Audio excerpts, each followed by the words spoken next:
It's 6 p.m. It's January 29th, 2026. Welcome to tonight's public hearing. My name is Jim Mazzacco.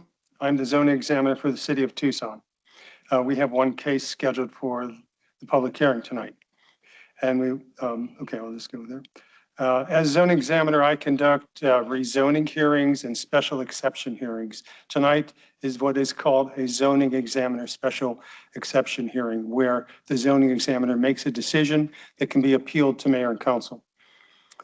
And what I do is, on behalf of mayor and council, I make findings of fact and I put them into a written report, or in this case, a decision report, along with my recommendations, which I send to mayor and council for their consideration in the cases where things do get appealed.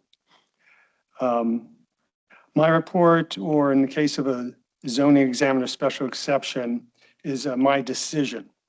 And we will be based on the information submitted to me, which includes the application, the staff report, all written approvals and protests, all correspondence and testimony given at tonight's public hearing. I'll also include in the record all documents submitted to me to the close of public hearing tonight. Tonight's proceedings are being recorded. For a special exception, again, for clarification, there are two types, and this is the type that's called a zoning examiner special exception, where I make the decision. And it can be appealed if one submits an intent to appeal to the city clerk within 14 days of the public hearing and provides materials for the appeal within 30 days. If you'd like to receive a copy of my decision, and you're not listed as a party of record, that's usually somebody who's received notification or is also someone who is requesting to speak. They can get that report through email. It's Tucson rezoning at tucsonaz.gov, or call the City of Tucson Planning and Development Services Department. And they'll also be able to provide you with that material. So here's how each of tonight's public hearing is going to proceed. First, the planning and development staff will give their report. Then the applicant will make their presentation. Then the public may speak and will be called on to testify. We usually give people about 5 minutes to speak. We don't try to cut you off in mid-sentence or anything. If you have a thought and we show you 5 minutes, we'll let you finish your thought, but just so you keep that in mind. And when you come up here, speak into the microphone clearly and give your name and address for the record. And I'll call you to testify. I have all your names, at least everybody who's written down this kind of card. I have them up here. If you haven't done that, you want to fill it out, there are cards at the podium there. Okay. So at this point, what I do is for those who plan to speak, I'll request you stand or you can sit and respond to the following. For those who plan to speak. Okay, would you mind standing so I could see who you are? Okay. And could you raise your right hand? And do you swear to tell the truth, the whole truth, and nothing but the truth? Okay, thank you. You can be seated. With that, let's begin, and let me read the name of the first case here. It's TPENT 1025-00021-TEP Substation Vine Avenue, Ward 6. Staff report, please. Thank you, Mr. Mazzacco. Jay Olivas, planning staff, City of Tucson. This is a request by Tucson Electric Power Company proposing the construction of the Vine 138 kilovolt substation as a special exception land use in the R2 zone. Project site is approximately 1.6 acres in size, located on the North Vine Avenue near its intersection with East Lee Street and adjacent to the North Ring Road, a private roadway serving Banner campus. just northwest of Speedway Boulevard and Campbell Avenue. The project proposes to replace older, lower voltage equipment to serve increasing energy use in central Tucson. A distribution system use of this type in the R2 zone is subject to section 4.911A1, 2, 5, 8, 9, and 11 of the Unified Development Code and requires approval through a zoning examiner special exception procedure in accordance with UDC section 3.4.3. The Design Review Board also completes a review of the proposed substation. This has already occurred. This occurred on November 21st, 2025. The Design Review Board found the project in compliance with UDC use-specific standards, specifically sections 4.911A8. The proposed project site currently houses the vacant former U of A Facilities Management and Maintenance Operations Center, which includes a warehouse, a shop, outdoor material storage area, and office space. These structures are proposed to be removed to accommodate the proposed unmanned 138 kilovolt substation. Some history, there was a previous special exception, SC 2016, by Tucson Electric Power Company back in 2021 for the North Vine substation. There was a hearing by the zoning examiner on May 13th, 2021, determined that the proposed special exception at the time was in compliance with the performance criteria of UDC section 4.911A for utilities distribution system. However, the zoning examiner denied the special exception at that time until additional information was available regarding the siting of the Keno DMP transmission project, with the final decision on the route pending from the Arizona Corporation Commission. That was back in 2021. The transmission line route was subsequently approved by the Arizona Corporation Commission in September 24. Some details. The Vine substation at 138 kilovolts is with 375 megavolt MVA transformers and gas insulated switchgear. Is what they call GIS equipment. Tucson Electric Power Company is seeking relief from the 20-foot setback adjacent to residential zones on the north, south, and east boundaries to place the perimeter security wall on the property line. Additionally, TEP is seeking to increase the security perimeter wall height from 10 feet to 13.5 feet to match the existing banner wall height. The project is subject to Plan Tucson 2025. The future growth scenario map designates this project site as a University of Arizona planning area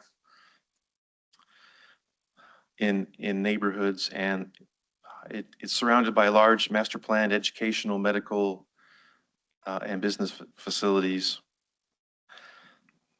The new Plan Tucson 2025 calls to invest in highest priority needs to manage and maintain public infrastructure and facilities that are fundamental to economic development and to sustaining and enhancing living conditions in the community. Plan Tucson provides policy direction to coordinate with utility companies and other public service providers for planning of infrastructure, facilities, and services, making sure infrastructure and facility construction is sensitive to design and location, to environmental and historic resources. It calls to expand the use of state-of-the-art, cost-effective technologies and services for public infrastructure and facilities.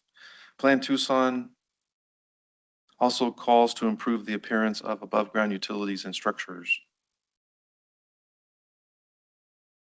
Additionally, the project site is located within the university area plan. which has policies to ensure an adequate supply of high-quality public services to meet the current and projected needs of the university area residents and businesses. The university area plan encourages utility providers to coordinate the planning and development of projects to maximize efficiency while minimizing neighborhood disruption. Furthermore, the university area plan calls wherever possible to place utility and service equipment underground or in other visually screened locations. The plan calls to complement surrounding development, utilize compatible building material setbacks, stepbacks, including buffering with appropriate screening techniques to mitigate the impact on adjacent land uses. For surrounding land uses to the 1.6 acre site to the south is adjacent to the existing Tucson Electric Power 46 kilovolt open air electric substation, which is to be replaced in the future. The property to the north is a U of A owned salvaging and recycling operation. Residential land uses lie to the west across North Vine Avenue. The substation will be replacing the current U of A Facilities Management and Maintenance Operations Center uses currently on the site. More detail about the actual project site and design. The substation will have a 13.5 foot decorative masonry design wall, red brick, to match the height, materials, and style of the wall surrounding the existing U of A's 46 kilovolt GIS substation south of the project site. The wall will be set on the northeast and south property lines, completely surrounding the proposed substation. The Vine streetscape will be improved with the project's landscaping and decorative masonry wall. Currently, the U of A Facilities Management and Maintenance Operations Center is screened by an open wrought iron fence around the proposed special exception site, which does not currently provide screening or buffering of the existing parking area and facility operations.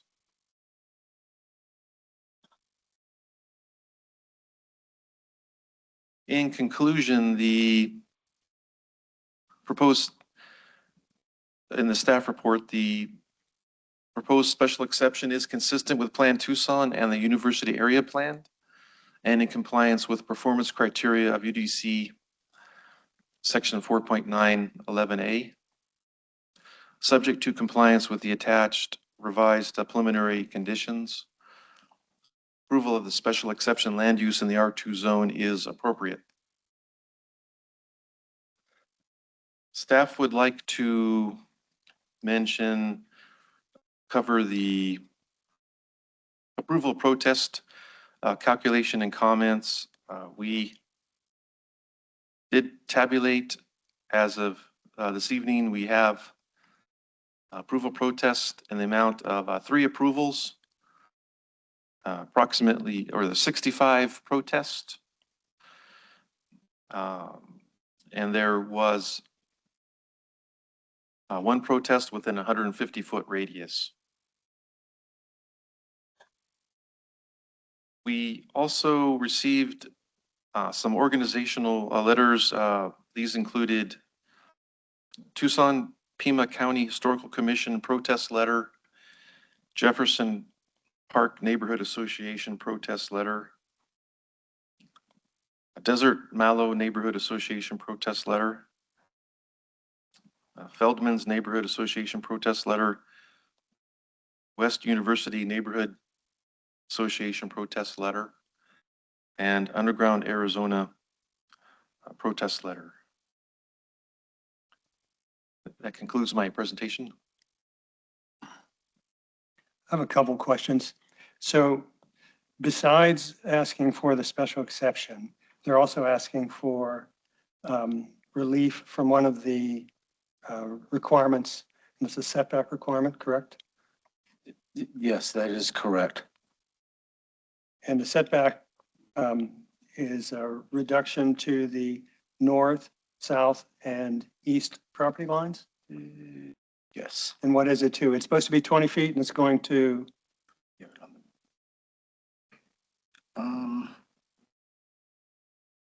Shoot. I think it was in the addendum, but the applicant might have the actual okay, numbers. okay, we'll wait for the applicant to tell me, but I think it's 0 or something like that. Okay, and the other thing you mentioned is there was a case before in 2024, and it was for a distribution center like this one? It was 2021 and it was for the same distribution system. Okay, Everything so was the it's same. straight, same, and for the same 138 kilovolt? Yes, that is correct. Okay, and it was denied because they did not have a transmission line plan or approval? Correct. The zoning examiner denied it as there was no line in place yet for him to make a recommendation. Okay, okay, thank you. So with that, we'll go to the applicant.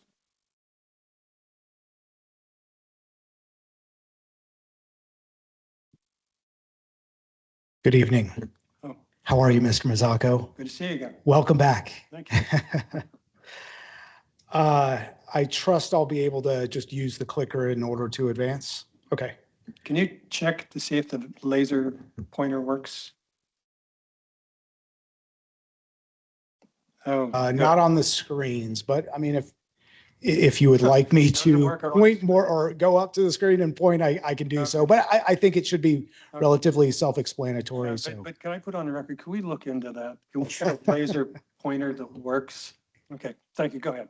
absolutely. Well, Mr. Mazzocco, thank you very much. And staff, thank you for the report. Good evening. On behalf of Tucson Electric Power, we respectfully request the approval for this special exception land use permit for the Vine substation at 1602 North Vine.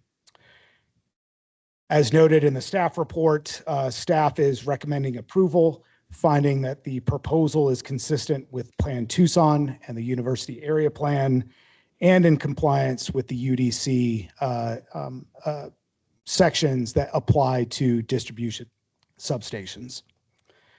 For the record, my name is Stephen Eddy. I am Director of Public Affairs for Tucson Electric Power. With me this evening, I have a whole host of professionals with me, so I may call on them if there are questions that I need assistance on. So just in terms of kind of layout for this evening, I hate to repeat what was identified in the staff report, but I do want to emphasize some points that were made, but also to some of your questions, Mr. Mazzocco, I can address some of those as we go.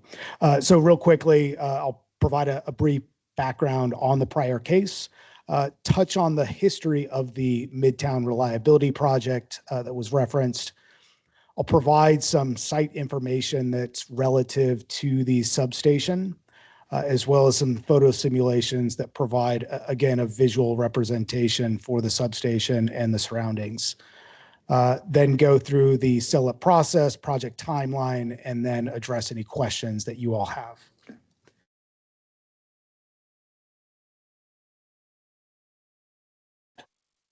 So as noted by staff, there is some history with this project. The last time that this case was heard was in May 2021 by the late John Urino.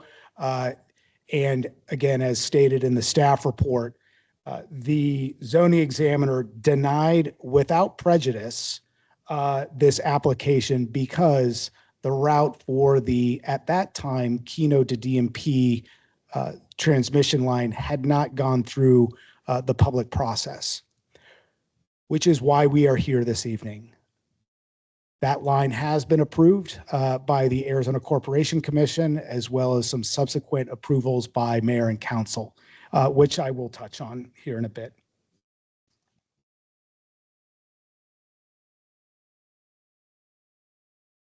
So touching on the Midtown Reliability Project, again, I want to emphasize that this project or this hearing tonight is relative to the substation. though I believe it's important to provide a little bit of context as to how we are here this evening and the line that will support the Vine substation project. The Midtown Reliability Project began in 2019 and proceeded through a multi-year ACC-regulated public process that featured multiple public meetings, a neighborhood advisory group, stakeholder engagement, and formal testimony, which included the City of Tucson and a handful of interveners in that case. It provided a robust record that ultimately resulted in the approval of the line, which is identified here on this map. Again, starting at the Keno substation, roughly in the 36th and Keno area, traversing west and north, crossing Broadway and along Euclid, and then ultimately going to Vine, and then from Vine off to DeMoss Petrie substation. But again, that line has been settled. We are here with respect to the Vine substation. As part of that process, again, don't want to reiterate too much of this, but that transmission line project allows for a looped transmission system within the Midtown area, ensuring that we can prevent overloads within our system, support growing residential, commercial, and institutional demand, as well as add redundancy to our system so that we can deliver reliable energy to our customers in the Midtown area.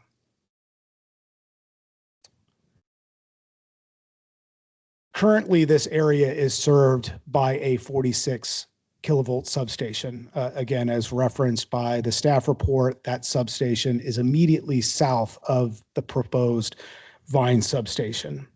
That system is an antiquated system. It does not meet the needs of our community for today. It was built in the 50s and again, a very aged system that does need replacing. This is a process that we are undertaking as a utility throughout our community. And obviously, as we went through this process, this is a very densely populated area of town. And so it comes with its challenges. But again, as I'll point out with respect to the site selection that went through identifying the proper location for this substation, the Vine location is ideal for a number of reasons.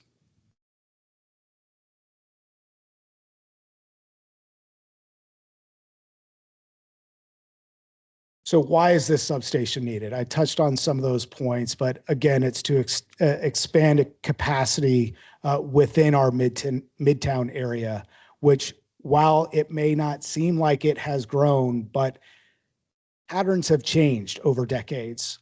We have seen growth around the University of Arizona. We've seen growth within the Midtown area as infill has occurred. We have also seen emergence of new technology, rooftop solar, EVs, battery storage systems.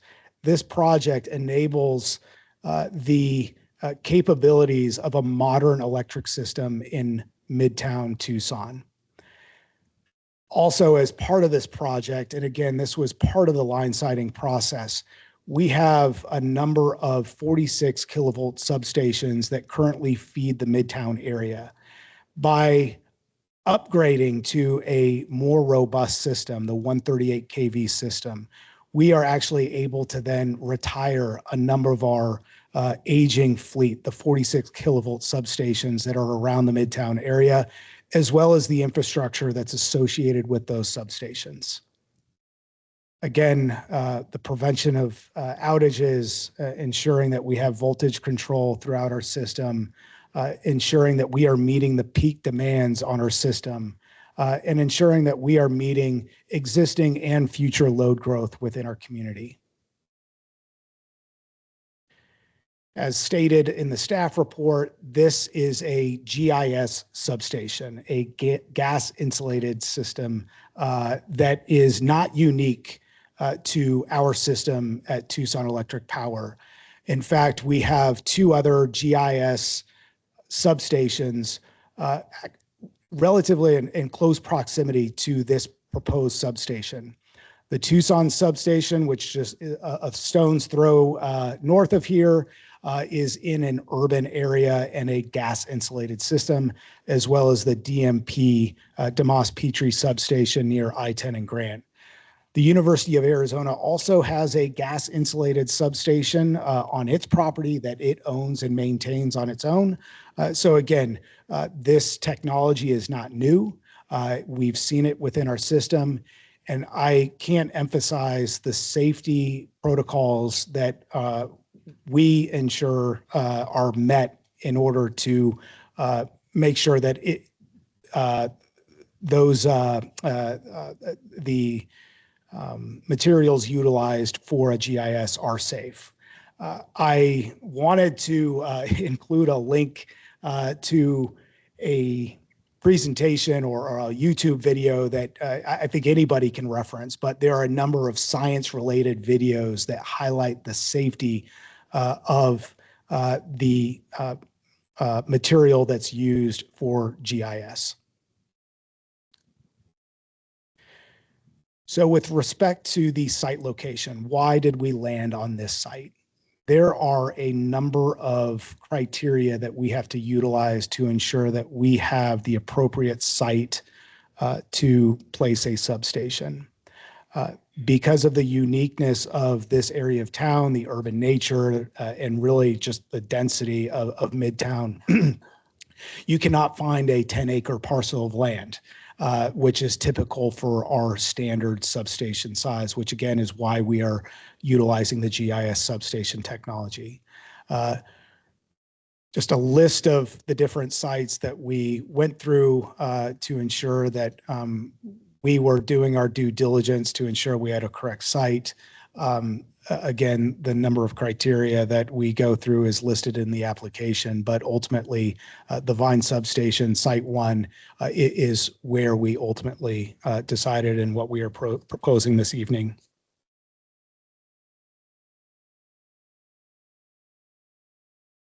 Just a basic location map to provide a visual layout in terms of where the site is located. Again, west of the Banner University Medical Center, north of many of the U of A facilities, and just east of residential neighborhood or residents within the vicinity. So just a little bit of layout with the preliminary development plan, and Mr. Mazzocco, I think this will address your question with respect to the request that we have as part of this. We are proposing a 0 lot line setback on the north, east, and south, and maintaining the 20-foot setback on the west, and including a vegetative buffer yard on that west side of the substation. As noted, the proposal did go in front of the design review board. It was approved 4-0, and there were some additional conditions that we agreed to as part of that design review board process.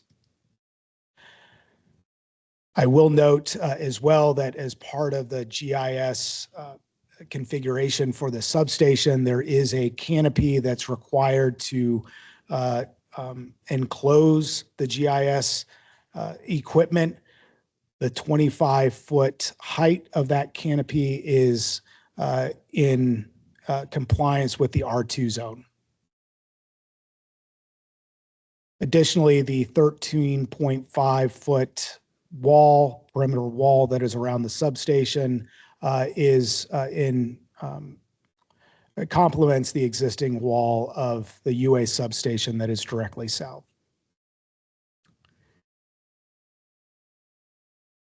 So a little bit more context on the adjacent uses. Again, this was identified in the staff report. There is a U of A facility just to the north. I will state for the record that the U of A did submit a letter of support for this proposal. We have worked very closely with the U of A as well as all of the neighboring residents and stakeholders as part of this project. To the west is the university, the Banner Medical Facility. Again, there is a letter of support from Banner as part of this application.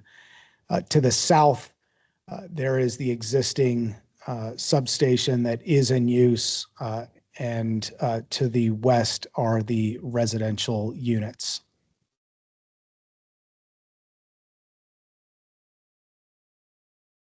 I think it's pretty clear. The zoning characteristics, we are in the R2 zone, and U of A Medical PAD to the west as well. It may be a little bit difficult to see these photo simulations from afar, but again, they are part of the record. Again, the simulations provide a visual representation of what the proposed substation will look like at build out. This is looking northeast at the substation, or north, I should say, along Vine.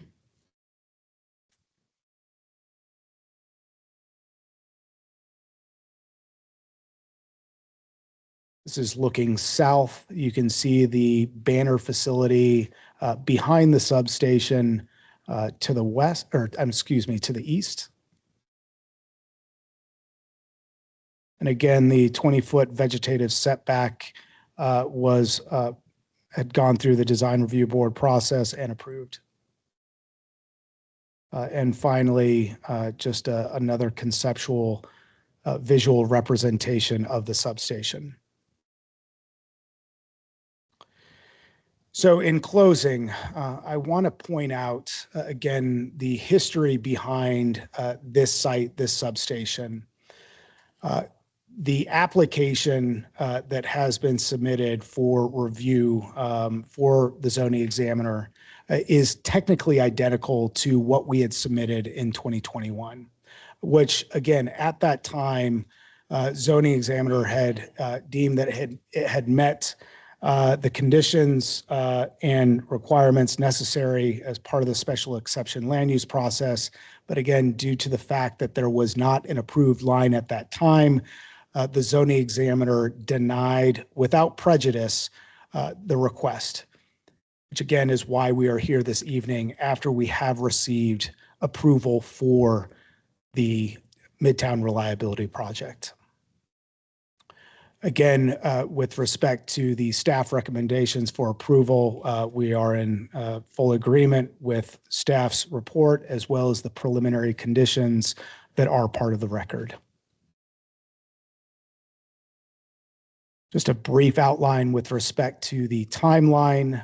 We are in that January timeframe. We expect construction by 2028 and in service by 2029. I will state, though, maybe going back a little bit further, that the outreach for this project, again, with the prior application, dates back to 2021 and has been part of the conversation with respect to the Midtown Reliability Project. There has been, I would say, ample dialogue around this project, but particularly with this substation request, I think it's important to recognize that the special exception land use permit being requested is specific to the substation. With that, I will take any questions, and I appreciate your time. Okay, like at the beginning of the meeting, I was telling everyone, this is a decision that's made by the zoning examiner. And there's a section in the Article 3 of the Unified Development Code, the zoning code, that talks about findings. And the fifth finding is in compliance with the general plan. What is your reasoning that this particular application is in compliance with the general plan? I think, Mr. Mazzocco, the recommendations or the outline that was provided by staff that highlight the compliance with the general plan, Plan Tucson, really highlight the need to ensure that we are providing robust infrastructure for our community that meets existing needs for our community, but also future needs for our community.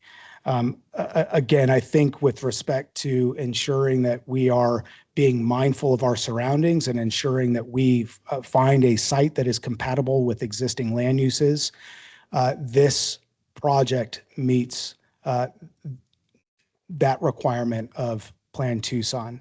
I again noted that there is an existing substation already to the south of this site. And so it is a compatible use with the existing use that is already there.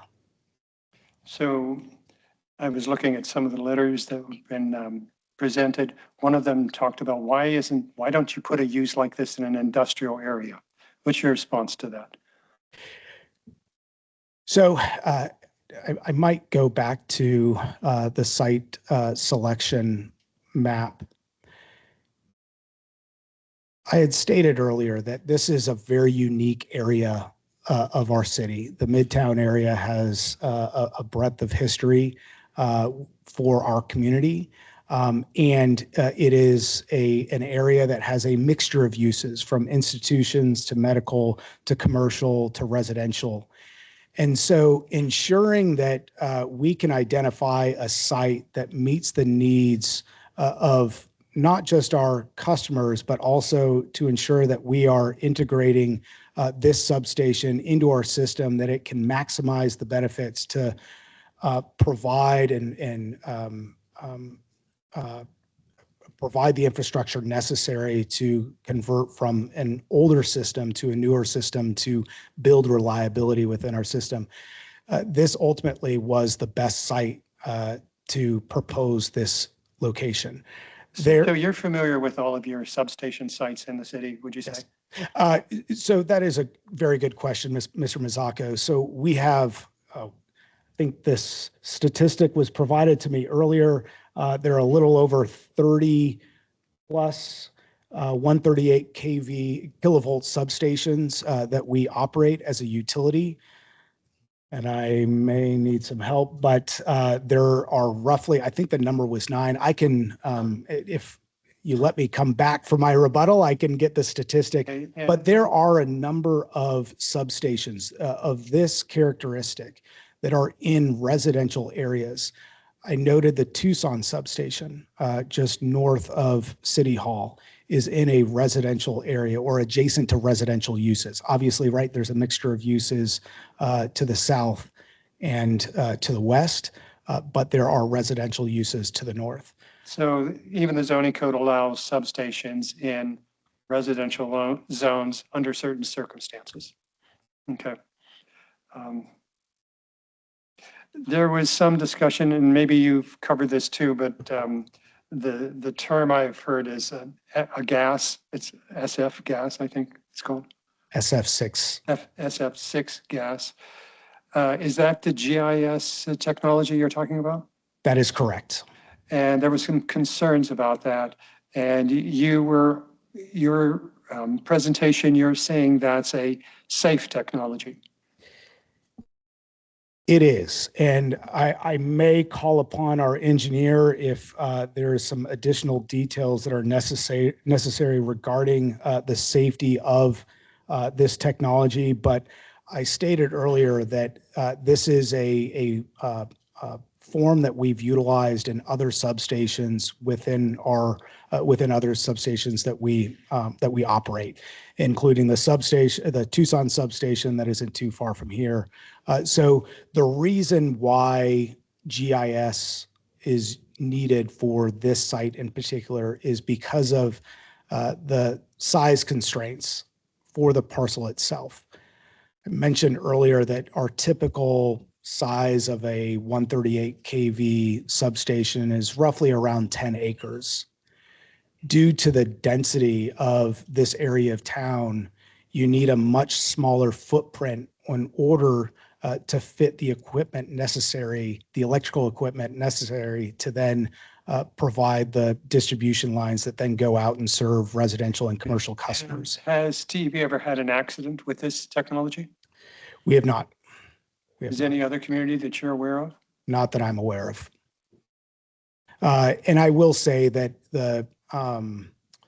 for the substations that we operate with this technology, the GIS technology, they are monitored 24/7. Safety is obviously of utmost importance for us as a utility. We work with a commodity that kills.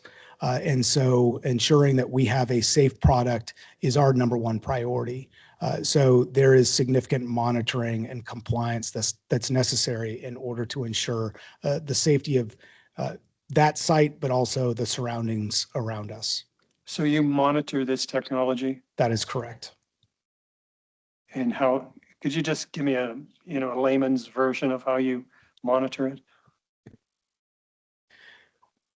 Going to invite up Alberto, who is our T&D manager overseeing substations, who can provide the more engineering related response to that. And a layman's version, and name and address for the record. Yes, sir. Yeah, so just a little history, right, to, Well, name and address for the record. oh, Alberto Quinones, I work for Tucson Electric Power. Okay, The Tucson station, which is the GIS that we currently have, right, and on DMP, that GIS got installed in 2011, right? It comes with the GIS, the SF6 CATs, which is what it's insulating your face-to-face. We have not had any issues with it. We monitor how much is in the chambers, right? And then we have monitors per chamber to make sure with their safety, right? Talking about safety, there is triple seals on this, right? So you got a chamber with the F66, and then there's an empty chamber that if it actually, by any chance, it clears that seal, right? We have a monitor that tells us that the SF6 is exiting. And then there's an additional seal that doesn't let it go out in the field, like into the nature, I guess you can say. would But you say this is constantly being monitored? yes, sir. So somebody's at a computer and would get some kind of flashing light or whatever, Yes, sir. saying there's an issue, Yes. Yeah, it comes, each chamber comes with its own monitor. and right? you would say that's 24/7? Yes, sir. Okay, okay, Yeah. thank you. Yeah. There were some issues regarding noise and lighting. Could you talk about that? Good question. So with respect to lighting, we do have security lighting at all of our substations.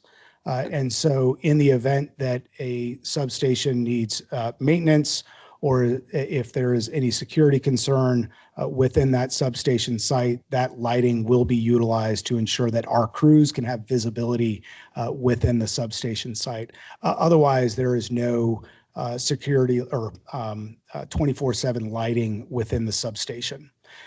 With respect to noise, I know we are in compliance with all noise requirements within the zone. And I may, again, Alberto, do you want to address this?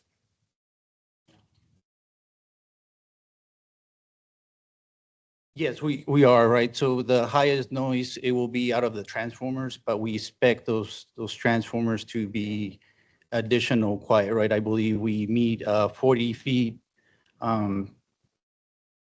40 decibels, right, at 40 feet. So this actually gets tested not only in the factory, right, but it's part of our spec that when we work with any transforming manufacturer, they have to meet that, right? If it doesn't, then they got to redesign and give us that accurate, right? So you're aiming at 40 decibels. Yes, sir. So 40 decibels, the way I understand it, that's less than the sound of a human voice without a microphone. Yes, sir. And the excessive noise ordinance in the city of Tucson allows for 70 decibels dBA. Yes, sir. Okay, so you're way below that. Yes, And you have the wall. So the 40 decibels is within the wall or outside the wall? within the wall. Within the wall. Yes, sir. Okay. And you're talking about a 13.5 foot wall. Yes. Okay.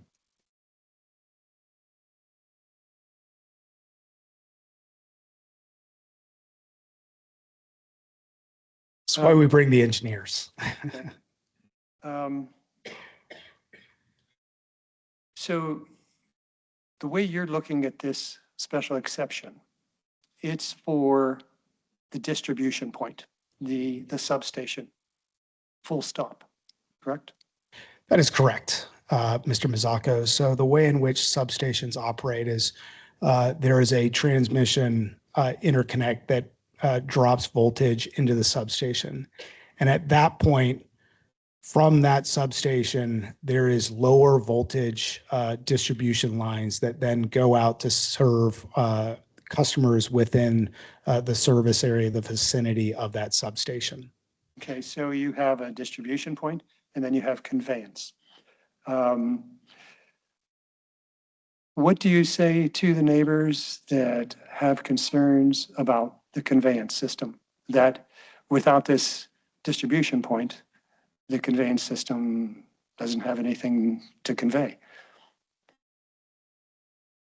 So I will state again that the transmission line that will serve this substation has been approved. That has gone through a rigorous approval process at both the state level and the local level.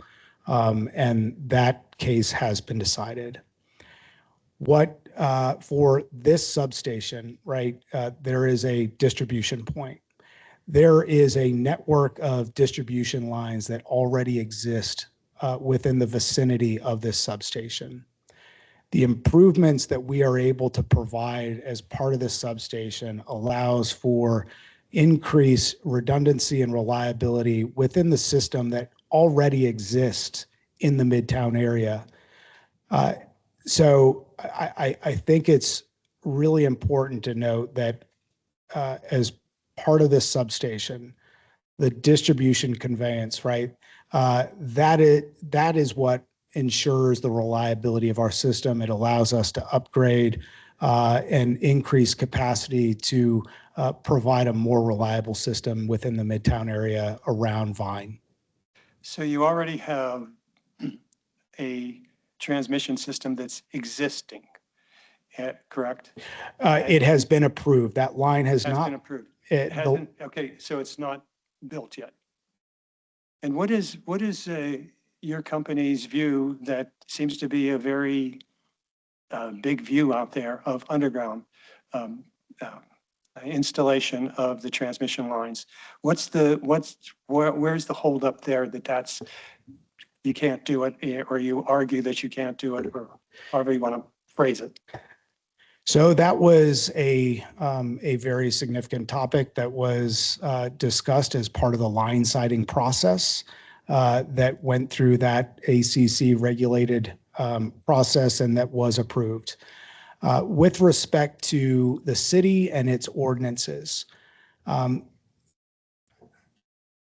I may bring back up here. So as part of the record from the city during the line siting process, and I'm going to get my notes out on this, they found that the line was in compliance with both the general plan and area plan, but it is the gateway ordinances that needed to be addressed through a city process.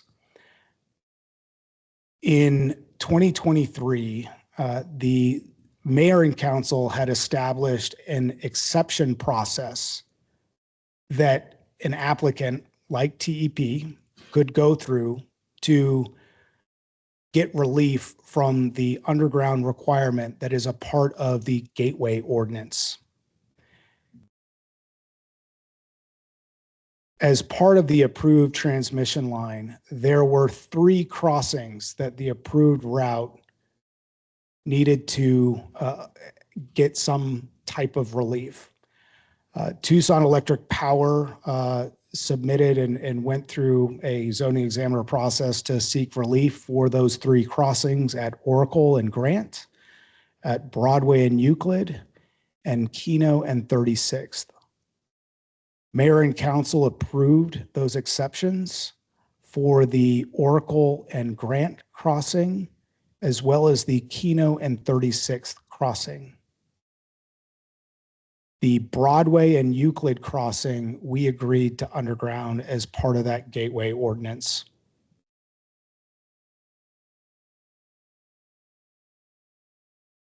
Do you look at this, the transmission line as not part of this application?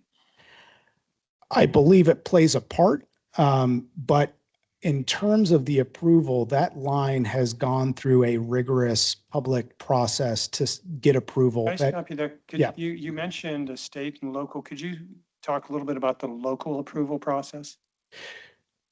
So as part of the line siting process, there was extensive public outreach as part of that process. So the establishment of a neighborhood advisory committee, multiple neighborhood meetings, stakeholder engagement, which included a number of neighborhoods as well as city representatives as part of that process.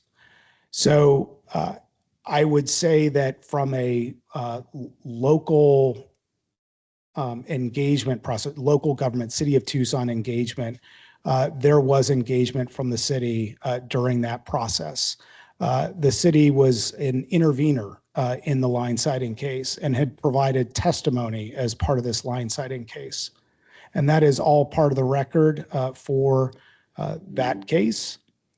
But I think specifically with the approvals that were necessary by the city, the exceptions for the gateway crossings are what apply for city approval.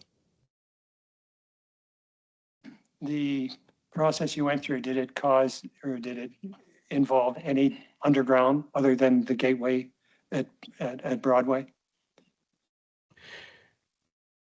No, for the transmission line? Transmission line, I'm sorry. No. So the only underground that you've done is at the gateway at Broadway, and I can't remember the other street. Euclid. Euclid.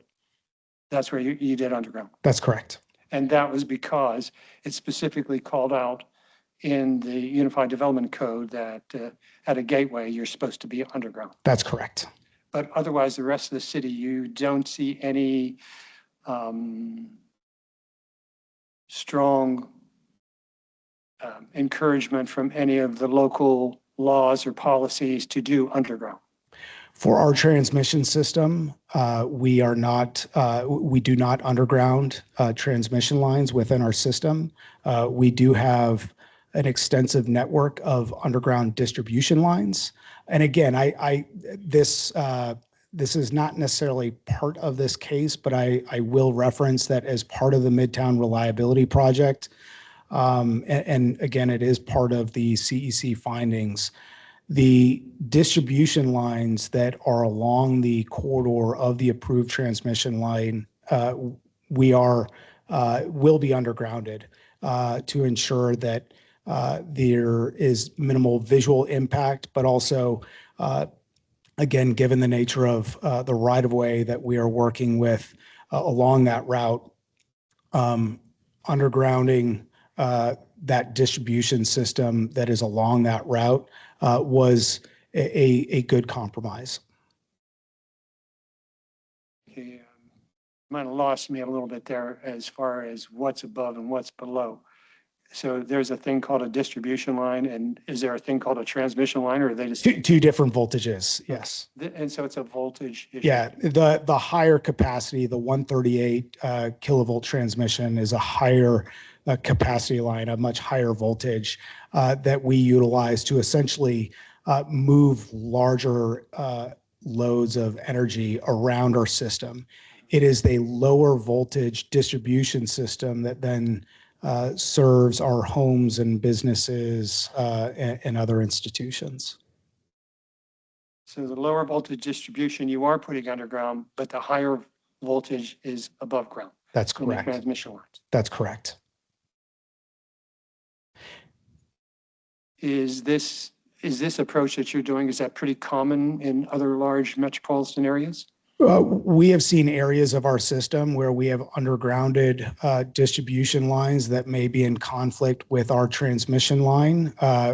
routes. And so, again, I can't name direct locations. I think there's there are some areas of Pantano that distribution lines have been undergrounded that are along a same corridor of a transmission line.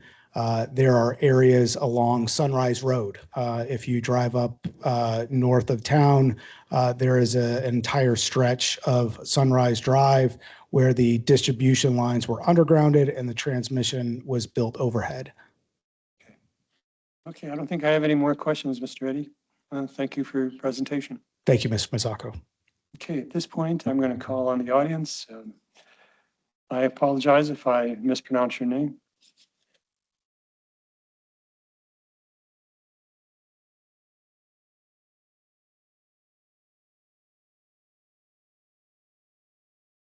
So the first speaker is Jean Calhoun. Name and address for the record, Ms. Yes. Good evening, And- Jean Calhoun. Go ahead. My address is 1844 North Vine Avenue. I'm a member of the Jefferson Park Neighborhood Association Board as well. So our home is 220 feet north of the proposed expanded Vine substation in the Jefferson Park Historic Neighborhood. Only the University of Arizona Recycling Center is between us and this industrial TEP substation. And this facility, the recycling center, is likely to be removed in the future. The huge TEP structure will loom over our house. Lighting from the facility will penetrate our home, and the sound, sight, and the potential gas emissions will directly affect us. TEP has not been able to get approval of the substation. TEP has not been able to get approval for this substation or for the immense overhead power lines that would go to and from it, and is trying an end round around permitting requirements. Allowing this huge facility to be built in a historical residential area would impact the quality of life for all residents. TEP claims that increased power demand from Jefferson Park is adding to the need for this facility. However, it is the new Banner Hospital and the new huge buildings on the university property that are causing the power need. TEP refuses to underground even a portion of the huge power lines that would go through the neighborhood, claiming that the neighborhood should pay for undergrounding, but we are not the cause of this power need. Please deny this exception request and recognize that it's only the elephant's trunk under the tent. Thank you. Okay, thank you, Ms. Calhoun.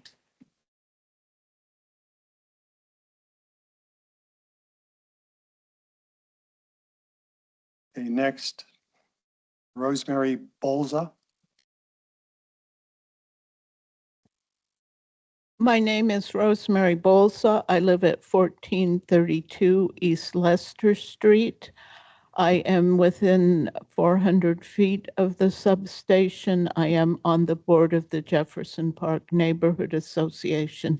And I have some pictures that I would like to share with you. Okay. And I will, Are you submitting those for the record for us? to yes, keep? please, Okay. yes. And if you'll give me a moment, I will put the PowerPoint so the audience can see.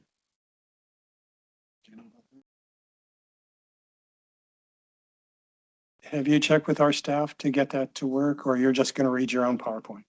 I wasn't sure what the technology was. I do have a flash drive, but I don't know if that'll work. Well, you only have 5 minutes, so you can read your PowerPoint to me and I'll accept that. And if you want to submit that to staff I later will. on, then I can take a look at it, okay? Okay.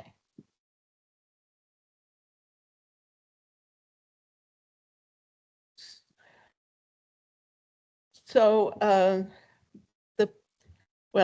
sorry, the first part is Mhm. the part on Vine Okay. does not look worrisome. And I have the wrong one here, but I will email it to you. So the first picture would be what we would see from Vine, but the substation will take the whole block and it will front on the ring road. And if you look on the ring road, the first picture is of a natural gas compression station. Okay, I That's- see it. And so that could be a hazard. Then the next picture is the university's gas-powered electrical generating plant. And from the ring road, it doesn't look too alarming. You just see the steam turbines.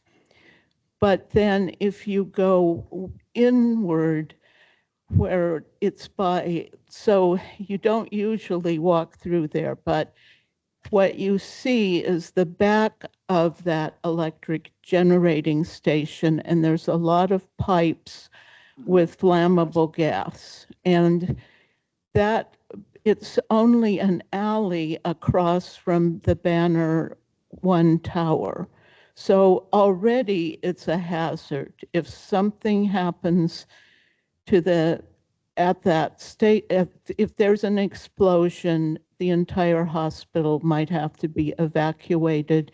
And it is the only level 1 trauma center for Arizona. And the other hazard is that the helicopters fly to the roof of the Banner Hospital. So if you have these high voltage lines above this station, it is possible that the helicopters could catch on it. Most of the medical helicopter pilots are very skilled. I watched them land on the roof of the hospital from my bedroom window, and I'm impressed. They slide in there and they slide out. But helicopters come from all over the Southwest. And just on Wednesday, one came from the border with a critical patient. These helicopter pilots are not as familiar, and it is possible that the high-powered voltage lines up high are a hazard. So I feel that this is a real safety concern that is a threat not only to my own life and property, but it could be a mass casualty event. And there are other places, and the Jefferson Park neighborhood really has gone to these meetings and worked. And so the next picture you'll see, there is, again, the gas-powered compression. But the next picture is when we worked with the Southwest Gas, and they enclosed that compression system. So it's much safer. It's free. It's protected from vandalism, from accidents. And Ask you to a little quicker. You're past your 5, but I'm going to let you finish all your pictures, okay?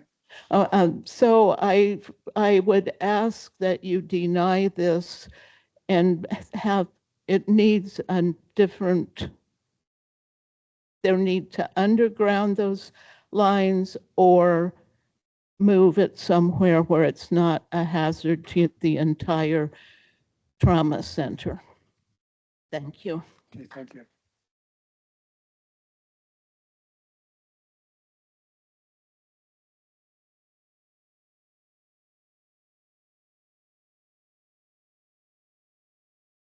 The next is Randy Hotchkiss.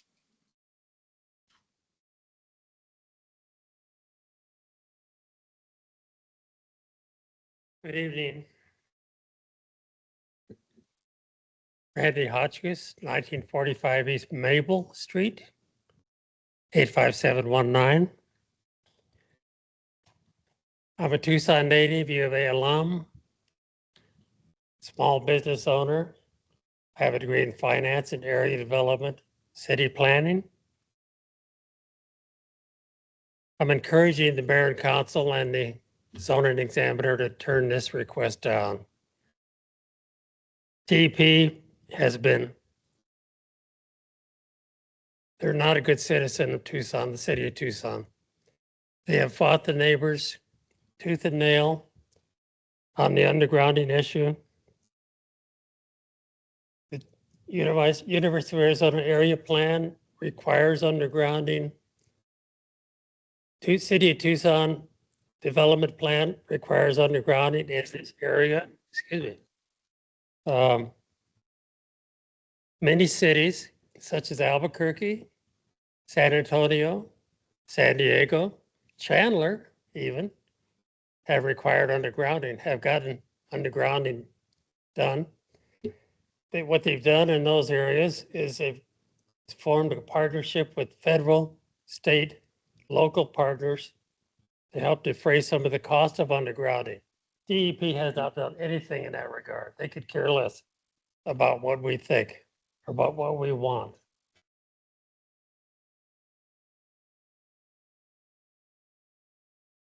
You said Chandler, San Chandler. Antonio, and what was the other city? Chandler, Arizona, Yeah, you said Chandler. Albuquerque, San Antonio, San Diego. I could go to the East Coast, but I think I've made enough. All of France is underground. DEP has fought us tooth and nail. I've been to all of these meetings out at the hotel out on Broadway in Alvernon. I'm not even going to get into the health hazards of above ground transmission lines, but it has been proven, UK studies, proven without fault, the health hazard, especially for children, leukemia. It's a hazard with living close to those power lines. The power coming down is causing harmful effects. I won't get into the property value drop, but that's another issue. It's been proven that property values drop with overhead lines all over the neighborhood. So You're saying, again, I just want to make this clear. You're saying the above ground transmission is a health hazard. absolutely. Okay. And if you want to Google it, go ahead. Or I can send you the studies if you want to have them.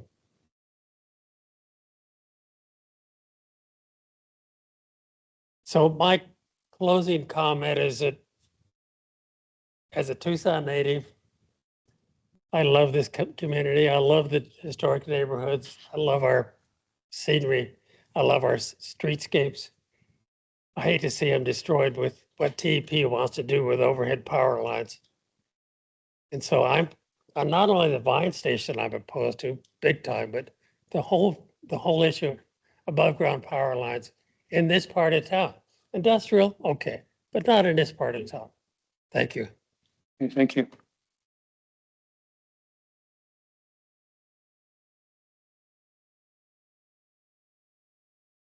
So there's not a second Jane Calhoun here, correct?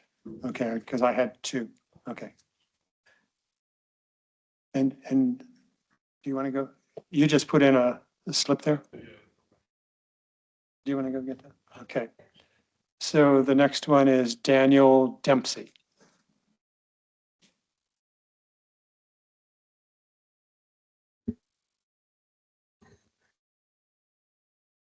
Good evening. Mr. Mazzocco, my name is Daniel Dempsey with Underground Arizona. We submitted a detailed written comment, so I'm not going to go over that every single detail again. But I wanted to say a couple things in response to what TEP said earlier. So we support the project. We do not support ignoring city plans. The U of A has told us that they support the project, but also do not support ignoring city plans. Banner said the same thing under oath before the ACC. So when TEP, when you read the letters from Banner or from the University of Arizona, read them very carefully, because I imagine they're not saying what you think they're saying, or as they've been presented. So there's a couple of things here I'm going to jump around. So TEP applied for Vine without ACC approval in 2021, as they said, because it did not believe it was a prerequisite to the city process. PDSD recommended approval in 2021 for the same reason, because the ACC process has nothing to do with this process. Zoning examiner Iorino, is that how you say it? Iorino, denied the application because it was not compliant with city plans.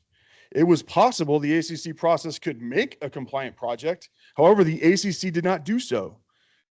Zoning examiner Iorino was looking at how lines impact the neighborhoods. The project remains as non-compliant today as it was 5 years ago. In 2023, TEP sued the city to invalidate the undergrounding requirements of its plans and ordinances and lost in 2024. TEP has been fighting to ignore our laws for years, and this application is no different. And another correction I want to make is TEP did not agree to underground Broadway and Euclid. It was forced to because it lost. All right, so just in summary, one cannot reasonably find that TEP's application meets the special exception requirements of UDC 3.4.5. As such, the application must be denied. The only realistic way for the project to be approved is for TEP to underground the new transmission lines where required by city plans. The many excuses and roadblocks fabricated by TEP over the years have failed to withstand basic due diligence. Other Arizona electric utilities in Chandler, in Tempe, in Phoenix, and more, adjacent to ASU in Tempe. So if you know Tempe, you have immediately adjacent to Tempe is Tempe Town Lake, or to ASU is Tempe Town Lake. There were transmission lines there. APS undergrounded those transmission lines, and you saw a boom in infill development. It's the same thing here. There's no reason why we can't do it here. It's only 2 miles. There they did 8 miles. In downtown Phoenix, they did 14 miles. Again, all at the utility's expense. No, you don't need outside payments. You don't need any of these bizarre things that TEP makes up. So, in conclusion, please follow the decisions of prior zoning examiners, the will of the people as expressed in our duly adopted plans and ordinances, and deny this application. Thank you.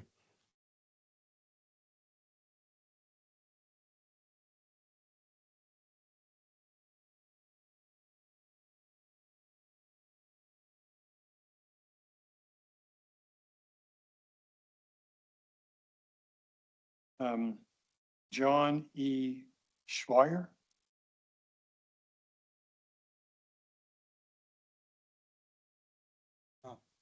Hi, my name is John Schwartz. My address is 3720 North Camino Via Maria, Tucson. I'm on the steering committee of the Tucson Neighborhood Undergrounding Coalition. I don't live anywhere near to this project. In my view, this is a community issue as well as an issue for the surrounding neighborhoods. We, as the previous speaker just said, we also support the project in the sense that the upgrading of electricity is needed. But we think that the project should be constructed underground, certainly within the university area plan.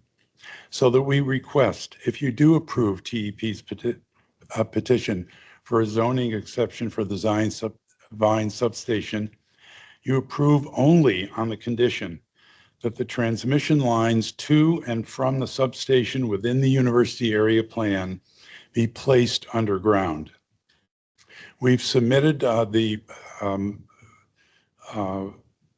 staff didn't mention, but we have submitted a memo to you about a week and a half ago from the Tucson Neighborhood Undergrounding Coalition, and it covers many of these points and others as well. There's only one compelling reason for the Vine substation expansion, and thus also for TEP's petition for a special zoning exception. That reason is to provide upgraded power served by this Vine substation to the customers served by the Vine substation. This is TEP's stated main reason for connecting the transmission lines of its Midtown Reliability Project between 36th Street and DeMoss Petrie to the Vine substation. The masses of tall poles and transmission lines coming into and out of the Vine substation are therefore an indispensable, if unstated, component of the petition for a special zoning exception.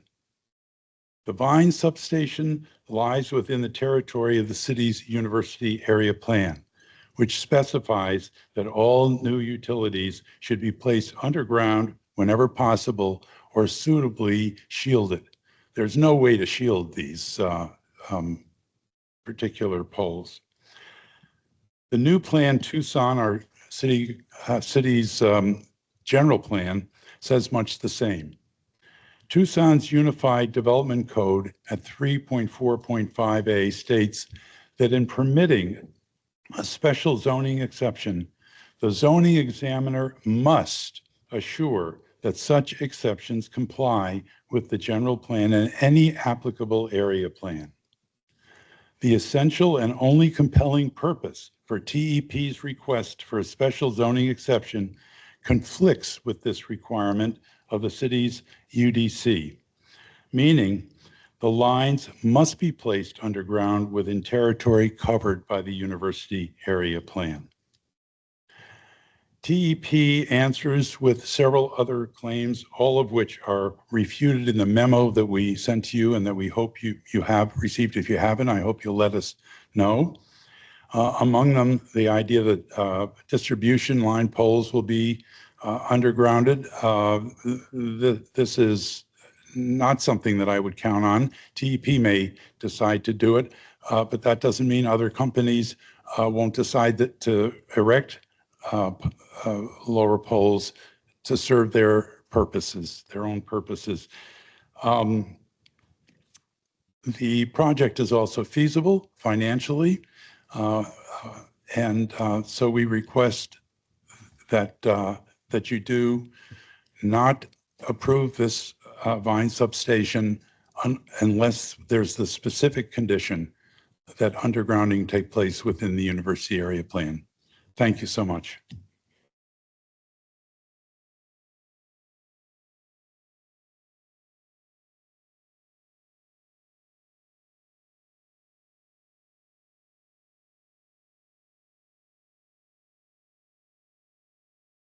Rosemary Bolza, you already spoke, so.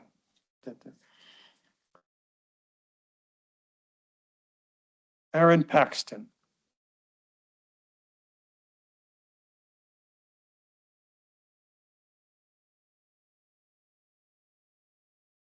All right, Aaron Paxton, 1316 East Elm Street. I live within about 500 feet or so of the proposed substation.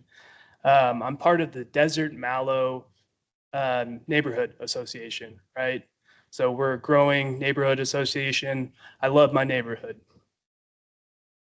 TEP clearly doesn't give one iota about Jefferson Park or Desert Mallow, really at all. They claim that they seeked input, and I was part of these groups, but if you go poll those neighborhoods, which they're not chalking out any results here from that group input, but pretty much, I'm not going to say it's unanimous, but most of those neighborhoods involved in that discussion wanted TEP to go underground throughout the whole line route. At least most of the route that was going through the Midtown portion of the city.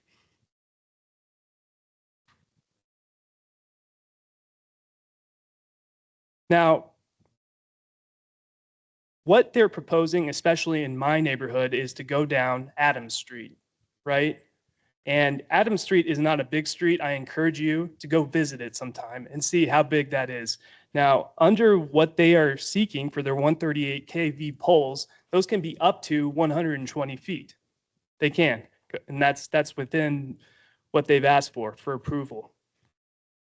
Now, 120 foot poles down Adams Street is going to stick out no matter what you do about distribution lines and putting those underground. So I want that to be very clear. TEP doesn't care about UAP. They don't care about any of the city plans. They're trying to get what they want. That's all they care about. I contested this with Mr. Eddy a while back, and I said, this isn't a done deal. This is months ago. And he told me it was. And that shows the arrogance of TEP. Now, TEP is a part of a multi-conglomerate organization called Fortis, a Canadian company. So I ask you here, who works for who here? Because right now it seems like TEP is under the impression that the city of Tucson works for them. And so I would stress here that this corporation should be working for us, for our community. So I ask that you deny it, much like what John and Dan said. But if you are going to approve it, we need to make them go underground. Thank you.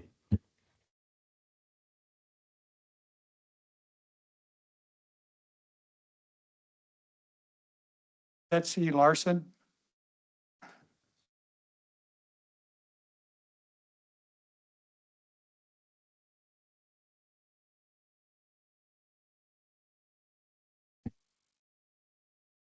Thank you for having us here today. My name is Betsy Larson. I'm at 820 North 6th Avenue.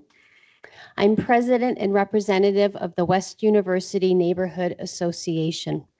I strongly encourage the zoning examiner to deny TEP's request for a zoning exemption today. As presented, TEP's Midtown Reliability Project and Vine substations are non-compliant with city code, area plans, and our historic zoning overlay. These include Plan Tucson, University Area Plan, Section 6, Guideline 6, and the West University Historic Preservation Code, UDC 589L4. So now thinking back to the zoning decision of 2021, we, West University, still does not have a detailed map on how or where historic properties will be affected from the newly selected route. PSDS, Planning Services, does not have a map either, nor do any property owners in West University. We have not been given any detailed maps of pole placement, line sag, and sway distances over roofs and private historic properties. Without this information, how can we determine that TEP's in compliance with this UDC code? I encourage you to walk Euclid between 6th Street and Speedway. Sidewalks are narrow and historic homes are butted tightly against the west side of Euclid where this proposed pole and lines are going to be placed. Pole placement and wires above crowded properties may not only violate our HPZ, but prevent much needed infill for future generations. Over the last 6-7 years, the community behind me and countless other advocates not here today have fought the good fight to ensure the integrity and the intention of our city's law stay intact against corporate greed. TEP has continually failed to be transparent and honest with our neighborhood, from working groups that pitted neighborhoods against one another to mass disinformation campaigns. TEP has created confusion and distrust in the community. Please hold TEP accountable to our laws and deny this zoning exemption request. Tucson deserves better. Thank you.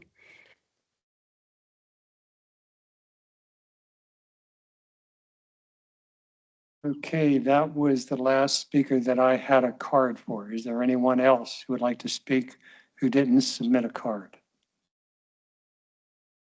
Okay, I'll take that as no. So Mr. Eddy.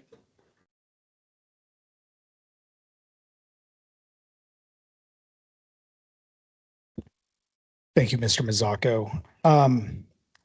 I think in closing with my comments, I think it's important to note that the case that the zoning examiner is reviewing and deciding this evening is in regards to the Vine substation and ensuring that it meets the legally binding UDC.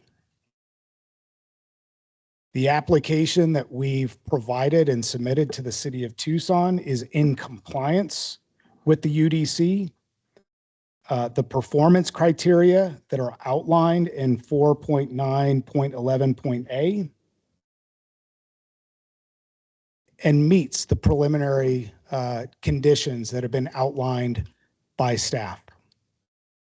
Additionally, the request is in compliance with the Tucson's general plan as well as the university area plan. And again, with respect to the Midtown Reliability Project and the proceeding that process went through has been decided. That line, the certificate of environmental compatibility has been approved, irrespective of any substation. Yet TEP will comply with the CEC.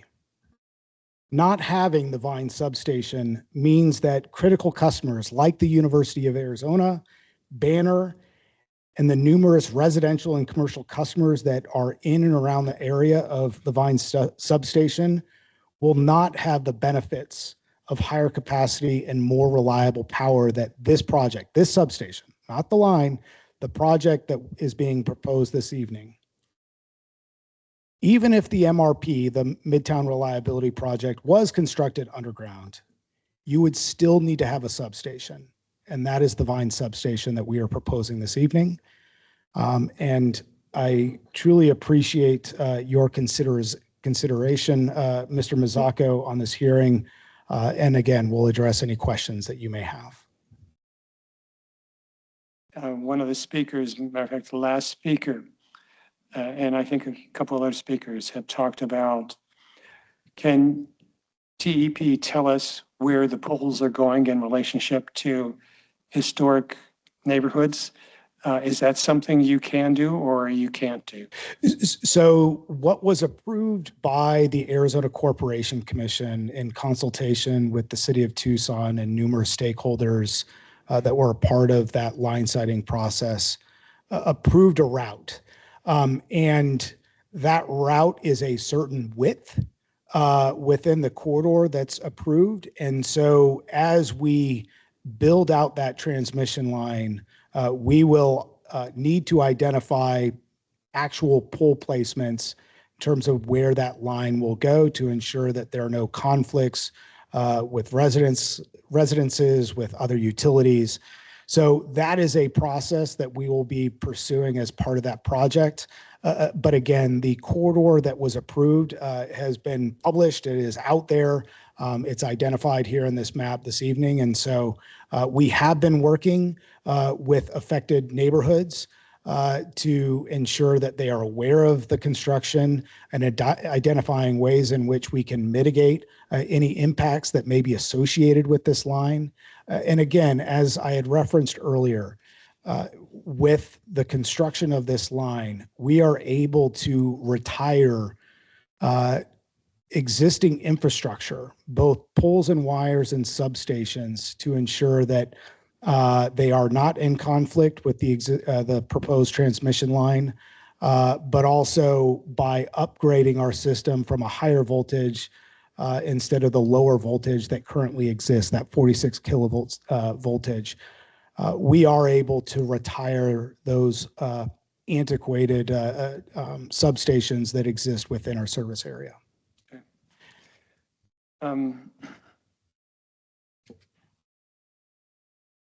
I've listened to everyone. This is a complicated subject. It's had two other zoning examiners who both were attorneys ruling on this in various ways. My thoughts right now, Mr. Eddy, is I'd like to have a continuance of this for 2 weeks. Okay? And I would like to ask you to provide me with some information. And maybe you've talked about it right now, but I'd like it if you would put it in a narrative with whatever other documents you want to put. But I'd like you to address as best you can the impact on historic neighborhoods of the line that you have here. I would like you to look at the university area plan and look at that and its impact on your line and where there are possibilities of doing something a little bit out of the box, if you will. And the third thing is for you to look at both of those and tell me as clearly as you can the feasibility and the costs that are involved. And the cost, what I'm saying, general cost, you don't have to get down to detailed costs, but the feasibility and the cost to your company to put underground in those particular kinds of areas of a historic neighborhood, near historic neighborhood, or near the university or area plan. That would help me a lot in kind of seeing some of the big concerns that I'm hearing tonight. And maybe your answer is going to be pretty much what you've already said, but I'd still like to have that in writing where you've thought about it a little bit and talk to your colleagues about that. Also, I would like, in my own view, I have the ability, I don't have the ability to talk to many people because I'm the zoning examiner, but I do have legal counsel.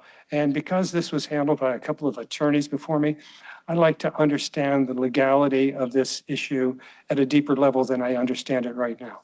So, John, do you think we can do this in 2 weeks?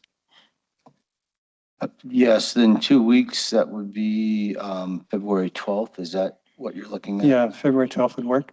Yes. And I'm going to keep the public hearing open, but to everybody here, what I would say is it would be mainly for new information, not to go over everything we've just talked about, because I got it. I've been taking notes. I have my own recording of this that I'm going to listen to, and I'm going to review some of the documents that you mentioned, take a look at them again. So with that, I'm going to say that's the end of this public hearing, but it will be continued for 2 weeks until February 12th at the same time, same place. Okay, thank you all for coming, and thank you for Thank you. Mr. Reddy. Appreciate it.